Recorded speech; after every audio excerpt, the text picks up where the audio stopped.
लीजिए सुनिए जयशंकर प्रसाद की लिखी कहानी ग्राम गीत। वाचन समीर गोस्वामी का है। शरद पूर्णिमा थी। कमलापुर के निकलते हुए करारे को गंगा तीन ओर से घेर कर दूध की नदी के समान बह रही थी। मैं अपने मित्र ठाकुर जीवन सिंह के साथ उनके सौंध पर बैठा हुआ अपनी उज्ज्वल हंसी में मस्त प्रकृति को देखने में तन्मय हो रहा था। चारों ओर का क्षितिज नक्षत्रों के बंधनवार सा चमकने लगा था। धवल विधु बिंब के समीप ही एक छोटी सी चमकीली तारिका भी आकाश पथ में भ्रमण कर रही थी। वो जैसे चंद्र को छू लेना चाहती थी, पर छूने नहीं पाती थी। मैंने जीवन से पूछा, तुम बता सकते हो वो कौन नक्षत्र है? रोहिणी होगी। जीवन के अनुमान करने के ढंग से उत्तर देने पर मैं हंसना ही चाहता था कि दूर से सुनाई पड़ा, बरजोरी बसे हो नहनवा में। उस स्वरलहरी में उन्मत्त वेदना थी, कलेजे को कचोटने वाली करुणा थी। मेरी हंसी सन्न रह गई। उस वेदना को खोजने के लिए गंगा के उस पार वृक्षों की श्यामलता को देखने लगा, परंतु कुछ न दिखाई पड़ा। मैं चुप था। सहसा फिर सुनाई पड़ा, अपने बाबा की बारी दुलारी, खेलत रहली अंगनवा में, बरजोरी बसे हो। मैं स्थिर होकर सुनने लगा, जैसे कोई भूली हुई सुंदर कहानी। मन में उत्कंठा थी और एक कसक भरा कुतूहल था। फिर सुनाई पड़ा, ई कुलबतियां कबो ना ही जनली, देख ली कबो ना सपनवा में, बरजोरी बसे हो। मैं मूर्ख सा उस गान का अर्थ संबंध लगाने लगा। अंगने में खेलते हुए ई कुलबतियां, वो कौन बात थी? उसे जानने के लिए हृदय चंचल बालक सा मचल गया। प्रतीत होने लगा उन्हीं कुल अज्ञात बातों के रहस्य जाल में मछली सा मन चांदनी के समुद्र में छटपटा रहा है। मैंने अधीर होकर कहा, ठाकुर, इसको बुलवाओगे? नहीं जी, वो पगली है। पगली? कदापि नहीं। जो ऐसा गा सकती है वो पगली नहीं हो सकती। जीवन, उसे बुलाओ, बहाना मत करो। तुम व्यर्थ हठ कर रहे हो। एक दीर्घ निश्वास को छिपाते हुए जीवन ने कहा। मेरा कुतूहल और भी बढ़ा। मैंने कहा, हठ नहीं, लड़ाई भी करना पड़े तो करूंगा। बताओ, तुम क्यों नहीं बुलाने देना चाहते हो? वो इसी गांव की भाट की लड़की है। कुछ दिनों से सनक गई है। रात भर कभी कभी गाती हुई गंगा के किनारे घूमा करती है। तो इससे क्या, उसे बुलाओ भी। नहीं, मैं उसे ना बुलवा सकूंगा। अच्छा, तो यही बताओ, क्यों ना बुलवाओगे? ये बात सुनकर क्या करोगे? सुनूंगा अवश्य। ठाकुर, ये ना समझना कि मैं तुम्हारी जमींदारी में समय बैठा हूं, इसलिए डर जाऊंगा। मैंने हंसी से कहा। जीवन सिंह ने कहा, तो सुनो। तुम जानते हो कि देहातों में भाटों का प्रधान काम है किसी अपने ठाकुर के घर उत्सवों पर प्रशंसा के कवित्त सुनाना। उनके घर की स्त्रियां घरों में गाती बजाती हैं। नंदन भी इसी प्रकार मेरे घराने का आश्रित भाट है। उसकी लड़की रोहिणी विधवा हो गई।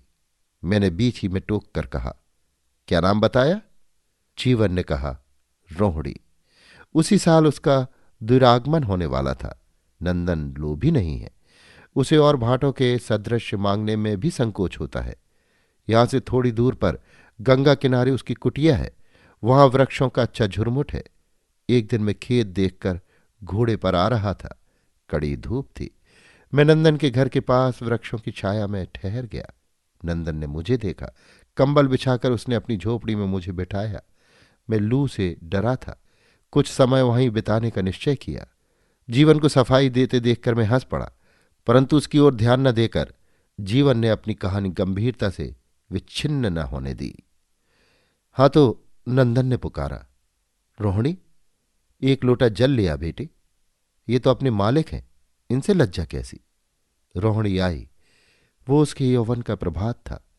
परिश्रम करने से उसकी एक एक नस और मांसपेशियां जैसे गढ़ी हुई हों। मैंने देखा, उसकी झुकी हुई पलकों से काली बरौनियां छितरा रही थीं और उन बरौनियों से जैसे करुणा की अदृश्य सरस्वती कितनी ही धाराओं में बह रही थी। मैं न जाने क्यों उद्विग्न हो उठा। अधिक काल तक वहां न ठहर सका। घर चला आया। विजया का त्योहार था। घर में गाना बजाना हो रहा था। मैं अपनी श्रीमती के पास जा बैठा। उन्होंने कहा, सुनते हो? मैंने कहा, दोनों कानों से। श्रीमती ने कहा, ये रोहिणी बहुत अच्छा गाने लगी।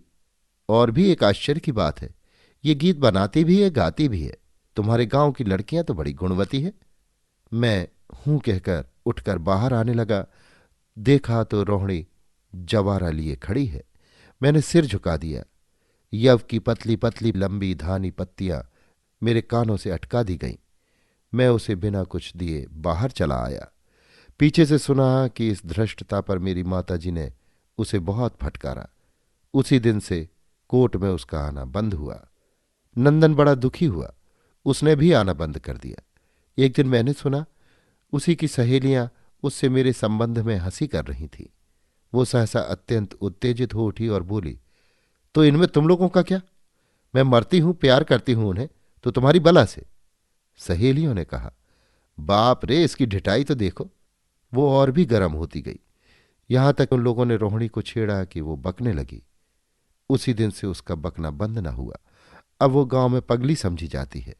उसे अब लज्जा संकोच नहीं। जब जो आता है गाती हुई घूमा करती है। सुन लिया तुमने, यही कहानी है। भला मैं उसे कैसे बुलाऊं? जीवन सिंह अपनी बात समाप्त करके चुप हो रहे और मैं कल्पना से फिर वही गाना सुनने लगा। बरजोरी बसे हो नयनवा में। सचमुच ये संगीत पास आने लगा। अब की सुनाई पड़ा। मुरी मुस्काई पढ़ियो कुछ टोना, गारी दियो किधो मनवा में, बरजोरी बसे हो। उस ग्रामीण भाड़ भाषा में पगली के हृदय की सरल कथा थी, मार्मिक व्यथा थी। मैं तन्मय हो रहा था। जीवन सिंह न जाने क्यों चंचल हो उठे। उठकर टहलने लगे। छत के नीचे गीत सुनाई पड़ रहा था। खनकार भरी कांपती हुई तान हृदय खुरचने लगी। मैंने कहा, जीवन, उसे बुला लाओ। मैं इस प्रेम योगिनी का दर्शन तो कर लूं। सहसा सीढ़ियों पर घमघमाहट सुनाई पड़ी। वही पगली रोहिणी आकर जीवन के सामने खड़ी हो गई। पीछे पीछे सिपाही दौड़ता हुआ आया। उसने कहा, हट पगली। जीवन और हम चुप थे। उसने एक बार घूमकर सिपाही की ओर देखा। सिपाही सहम गया। पगली रोहिणी फिर गा उठी, ढीठ बिसारे बिसरत नाही, कैसे बसूं जाए बनवा में, बरजोरी बसे हो। सहसा सिपाही ने कर्कश स्वर से फिर डांटा। वो भयभीत हो जैसे भागी या पीछे हटी मुझे स्मरण नहीं, परंतु छत के नीचे गंगा के चंद्रिका रंजित प्रवाह में एक छपाका हुआ। हतबुद्धि जीवन देखते ही रहे। मैं ऊपर अनंत की उस दौड़ को देखने लगा। रोहिणी चंद्रमा का पीछा कर रही थी और नीचे छपाके से उठे हुए कितने ही बुदबुदों में प्रतिबिंबित रोहिणी की किरणें विलीन हो रही थीं।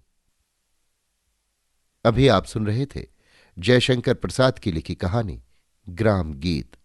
वाचन समीर गोस्वामी का था।